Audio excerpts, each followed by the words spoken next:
Buenos días, hermanas.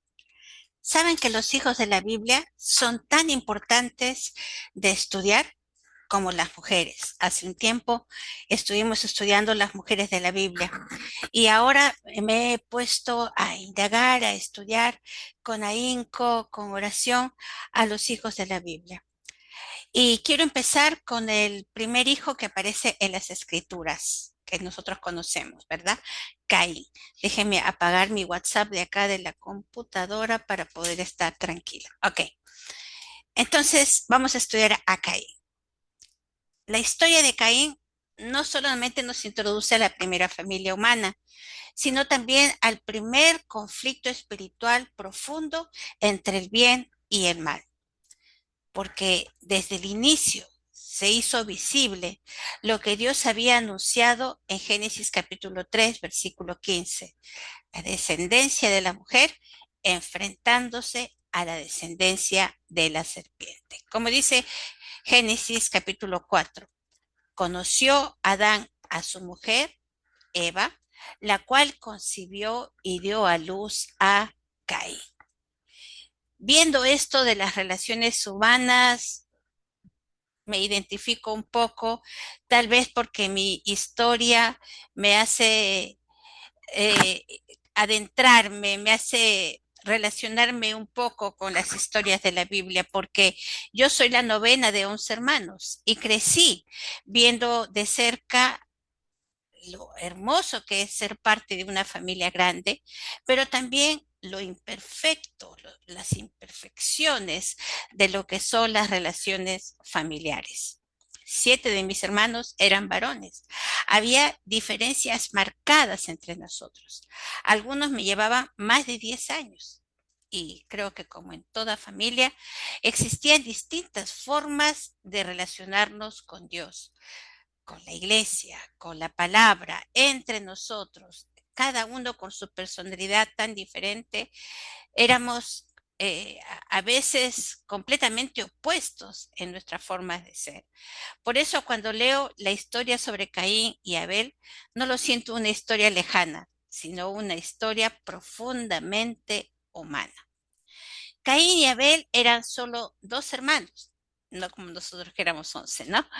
Eran solamente dos hermanos, pero representaron dos caminos completamente distintos. Abel era pastor de ovejas y él ofreció a Dios lo mejor que tenía, primogénito de su rebaño, para él lo más valioso.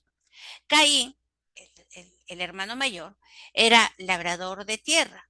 Él también ofreció una ofrenda, pero el texto nos deja ver una diferencia clave. No se menciona que fueran primicias. Y esto tenemos que entenderlo, que entonces Caín no ofreció lo mejor, sino que ofreció lo que él consideró suficiente. Y eso, hermanas, nos hace ver una verdad que sigue siendo una verdad hasta el día de hoy. Dios no solamente mira lo que damos, sino cómo lo damos, con el corazón que lo ofrecemos, desde dónde nace nuestra voluntad de dar. Saben que cuando era jovencita, cuando era niña, siempre me pregunté por qué el Señor no miró con agrado la ofrenda de Caín. Ya después he podido comprender que la raíz no estaba en el tipo de ofrenda, sino en el corazón de Caín, cómo fue que lo ofreció. En Hebreos 11:4 nos dice que Abel ofreció por fe su sacrificio, su ofrenda, mientras que no hay ninguna referencia a la actitud de Caín al darlo.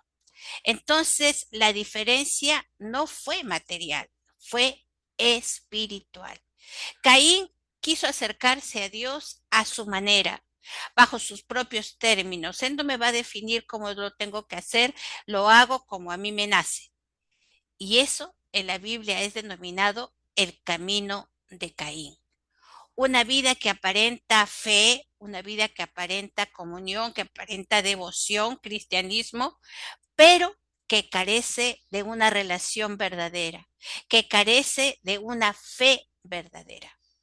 Y esto para todos nosotros debe ser confrontador, porque nos recuerda que el cristianismo no es una religión basada en cumplir cosas, sino es una relación viva con Dios. La fe debe ser una fe viva con Dios.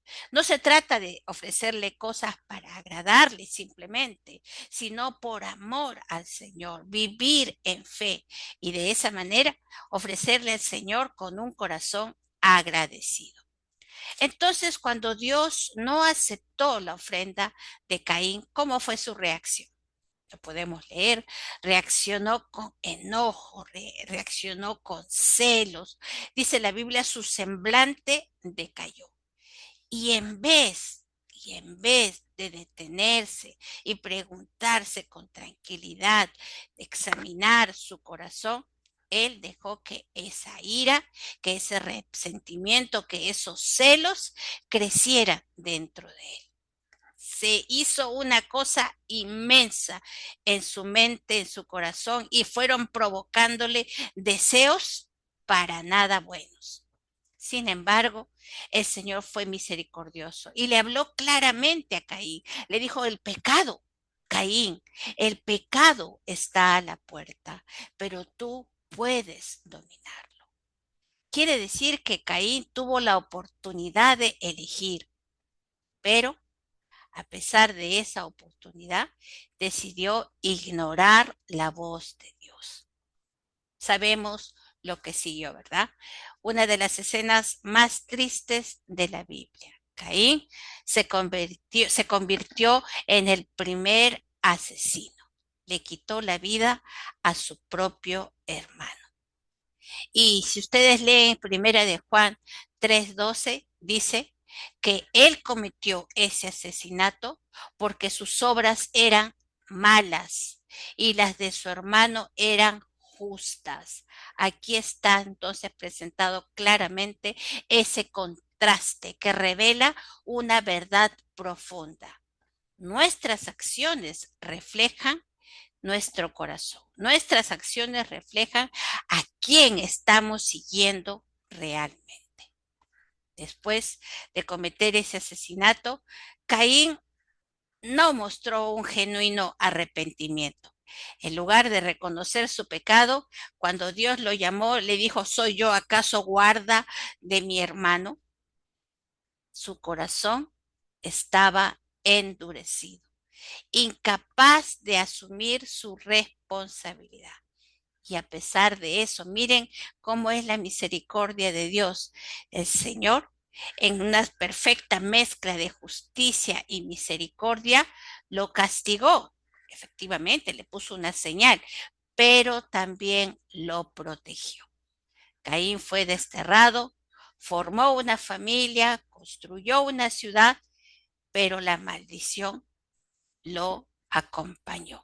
Su descendencia continuó en ese espiral de corrupción. Lamec, uno de los descendientes de Caín, ¿qué pasó con él? No solamente fue violento, sino que se jactaba de su pecado. Y esto nos hace recordar que el pecado, cuando no se confronta, cuando no se detiene, cuando no hay arrepentimiento, crece, se multiplica, se desarrolla, se normaliza. Qué diferente el contraste con la descendencia del tercer hijo de Adán y Eva, Set. Set, él más bien continuó con una herencia distinta, una que buscaba a Dios. Por eso de allí sus descendientes fueron Enoc, Matusalén, Noé, hombres que fueron apartados para el Señor. Hermanas, la historia de Caín entonces no solamente es un relato antiguo, el relato de Caín nos permite vernos. Es un espejo. Nos habla. de sentimientos, de emociones que tenemos todos los días, ¿verdad? Fastidio, incomodidad, que se convierte en cólera, que cae, que empeora con la ira, la envidia que se convierte en rabia, ¿verdad? En celos, la desobediencia. Es una espiral de maldad. Y entonces la Biblia nos advierte de que tenemos que tener mucho cuidado de endurecer el corazón y rechazar la corrección de Dios. Por eso Judas nos recuerda, ay de ellos, dice, han seguido el camino de Caín. ¿Cuántas maldiciones vinieron por una persona que no quiso aceptar la corrección, que no tuvo una verdadera relación con Dios, que solamente hizo algo para cumplir, pero no amaba, no tenía esa comunión con el Señor como si la tuvo su hermano?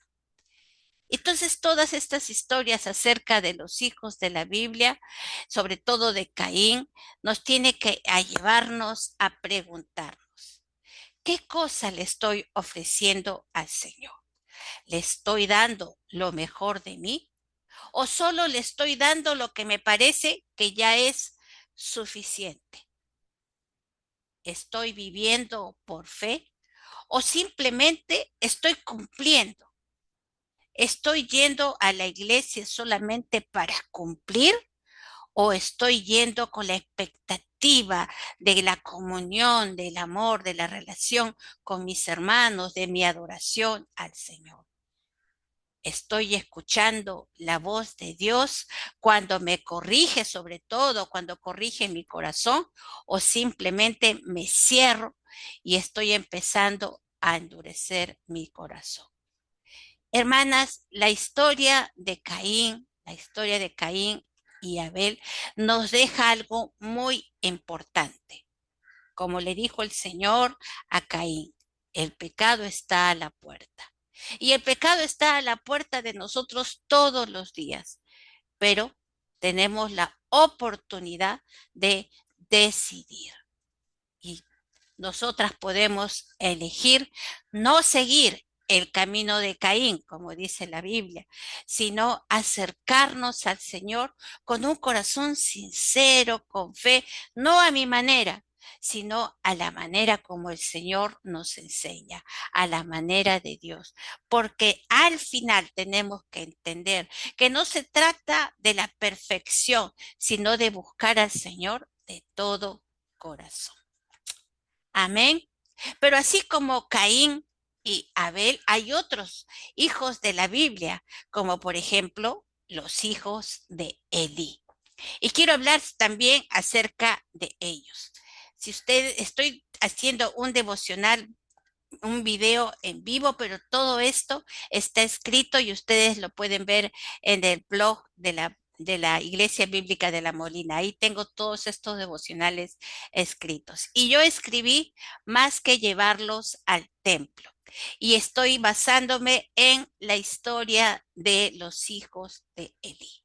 En Primera de Samuel, capítulo 2, versículo 12, dice que los hijos de Eli eran hombres impíos y no tenían conocimiento de Jehová. Ojo, pero ellos eran sacerdotes.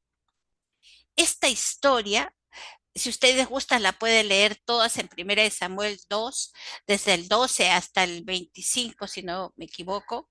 Nos presenta una historia fuerte, pero también, como toda la palabra, es como un espejo, así que también nos confronta.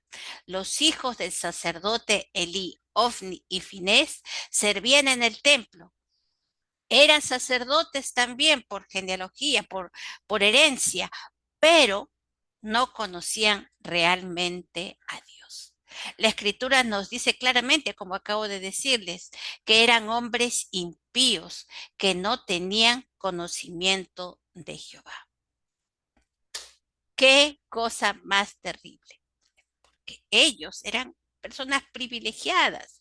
Ellos vivieron en un ambiente completamente sagrado, en el lugar santo. santo, en el lugar santísimo, en el atrio del templo. Ellos vivían allí. Ellos estaban lo más cerca posible de lo sagrado. Sin embargo, a pesar de de esa cercanía, no tenían una relación con Dios. Su padre era el sacerdote, como decir, el pastor, pero ellos no tenían el amor, no tenían la comunión, no se habían entregado al Señor. Elí como padre, sin duda, no dudo que los haya corregido, no dudo que los haya reprendido, ¿verdad? No, porque Elí estaba consciente del mal comportamiento de sus hijos, pero seguramente su corrección fue débil, y acá hay una enseñanza para nosotros, débil y tardía, no en el momento, sino que lo iba aplazando. Y entonces por eso no logró formar en el corazón de sus hijos un corazón que amara, que temiera a Dios. Y entonces eso, por supuesto, que trajo consecuencias trágicas. Qué diferente, ¿verdad?, a la familia de Samuel, de su padre, de Ana, perdón, su mamá Ana, su papá Elcana, ¿no es cierto? Ellos sí vivían una vida de fidelidad, de entrega. Y es por eso que Samuel creció conociendo a ese Dios, temiendo a ese Dios de verdad. Dios honró la fe genuina de Samuel. Y, y es lo mismo que el Señor hace el día de hoy, que honra a quienes lo buscan con sinceridad. Hermanas, nosotras tratamos de llevar a nuestros hijos de repente a la iglesia, pero como dice mi título del devocional, no basta con eso. Tenemos que inculcar en nuestros hijos el amor, el respeto, la entrega al Señor. Me acuerdo que cuando yo era niña, como toda niña traviesa, quería jugar con el piano del templo, quería corretear por los salones, quería meterme al bautisterio del templo, pero tuve una madre que nos hacía sentar en las primeras bancas en esa época en la iglesia en la que yo crecí, de más de 100 años de antigüedad, eran bancas las que habían en la iglesia. Y mi madre, una mujer temerosa de Dios, me sentaba adelante y cada vez que yo me quería mover o quería corretear, mi mamá ¡tra!, me pellizcaba. No les digo que imiten eso, pero yo conocía los límites porque estaba en la casa de Dios. Hermanas, cuando traemos a nuestros hijos a la casa del Señor, no necesitan ellos solamente recibir una información. Nuestros hijos necesitan ser transformados con el mensaje. Y esa transformación no solamente basta con una vez a la semana, tiene que ser cada día. Por eso, nosotras somos las principales responsables de que nuestros hijos tengan fe o no. Ellos necesitan ver en nosotras ejemplo real de amor por Dios, de amor por el Señor, de temor al Señor, de nuestra vida de oración, de arrepentimiento sincero delante del Señor, de una transformación de nuestro carácter. Necesitamos ser guiadas por el Señor y por eso, cuando guiemos a nuestros hijos, ya no van a ser solamente palabras, sino una vida que realmente refleje a Cristo. Los hijos de Elí, entonces, nos recuerda que no debemos delegar la formación espiritual de nuestros hijos a nadie. Es nuestra primera responsabilidad. Responsabilidad que Dios ha puesto en nuestras manos. No basta acercarlos al templo, no basta llevarlos al templo. Tenemos que acompañarlos a encontrarse con Dios. Entonces, tenemos que preguntarnos, ¿estoy ayudando a mi hijo, a mi hija a conocer al Dios que yo amo? Estoy ayudando a mi hija, a mi hijo, no solamente a conocer las historias, sino al conocer a ese Dios amoroso, a ese Dios que quiere relacionarse personalmente con él. Estoy dando testimonio, estoy modelando en mi vida una relación viva con el Señor que le dé a él, que le dé a ella ejemplo de lo que es estar enamorado del Señor. Estoy orando con todo mi corazón, pidiéndole al Señor que la conducta de mi hijo sea una conducta de un discípulo, de una mujer del Señor. Estas son preguntas que tenemos que hacerlas, que tenemos que hacérnoslas. Y respondiendo esas preguntas con sinceridad, ponernos a cuentas con el Señor. Así que pidámosle al Señor sabiduría, sensibilidad, firmeza, autoridad para guiar a nuestros hijos hacia esa relación personal con Dios. No basta que sean asistentes a la iglesia. Muchas veces esos asistentes están sentados con el celular. ¿De qué vale? ¿De qué vale? Tenemos que llevarlos a un encuentro personal con Dios. Eso es lo que en realidad va a transformar la vida de nuestros hijos. Tener una relación con Dios. Vamos a seguir estudiando a los hijos de la Biblia cada semana. Oren, hermanas, por favor, que el Señor me dé la sabiduría y el tiempo, porque a veces el tiempo es corto en las cosas que tengo que hacer, pero quiero cumplir sobre todo para mi Señor y para ustedes, a quienes quiero bendecir con todo mi amor, porque amo al Señor, quiero obedecerle y quiero bendecirlas también a cada una de ustedes. Hermanas amadas, les quiero recordar que vamos a tener una reunión presencial aquí en La Molina, en la Avenida La Molina 2810. Va a ser una reunión presencial con un desayuno, vamos a poner las mesas, vamos a estar con los brazos abiertos para recibirlas a todas las Déboras.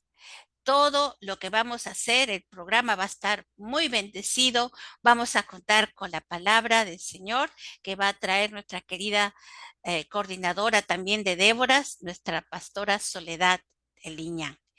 Y también no se olviden que está pronto nuestro retiro que será en mayo. Y vamos a contar con nuestra querida Silvia Brijolson, que es nuestra coordinadora internacional. 22 al 24 de mayo. Hermanas, gracias a Dios por este tiempito que he podido grabar este video. Espero que lo puedan ver todas y compartir también. Pero sobre todo, que sea de bendición y de reflexión para sus vidas personales y su relación con Dios. Dios las bendiga, mis amadas hermanas.